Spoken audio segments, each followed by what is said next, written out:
Okay, and last but not least, we're going to clean up. Okay, so a couple of things you want to do in cleanup. It's a little different than a regular cleanup. You want to take all your little bits and pieces, throw them in your container, especially the really dry, crispy pieces. These are already kind of broken up. So from here on out, you just take these at the end of the day, put them all in here, and you'll have slip the next day by adding water now and letting it sit overnight. The smaller the pieces, the better the clay, the water will soak into the clay. Once you think you have enough for being able to use the slip the next day, you'll go ahead and add water and put a lid on it. Everything else, even these are still pretty wet, but they've been leather hard. We'll take all these bits and pieces and we'll put them in a separate bag. It can be a Ziploc bag. Even if you have some good slabs, if you think that this slab is going to be good for tomorrow and you're going to work on it tomorrow, go ahead and wrap it real tight, plastic all the way up and like secure it against the surface, and then save it. If you don't, then go ahead and toss it in here and then take your spray bottle and spray several times into the bag. Because that water is now going to soak in and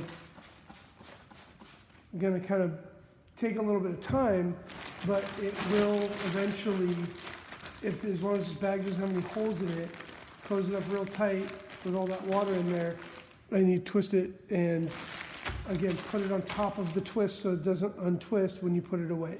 And then this, in a couple of weeks, you can go ahead and wedge that and you have good clay again.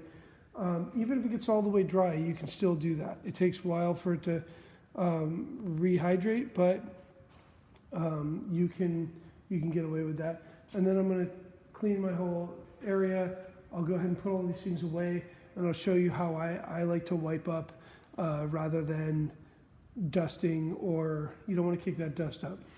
Okay, I've cleared all my tools. One of the things, we have these little shallow buckets in the studio. Something like this is nice to have. I fill it up with a little bit of water. I'm going to soak my sponge and wring it out. But I have all these crumbs everywhere, so I actually like to spray down my table surface, because even those crumbs are enough to send some dust and dirt up into the air. I've got a wet sponge, and that will pick up a lot of it before it gets airborne, but you're going to be much happier and have a much cleaner surface in the end if you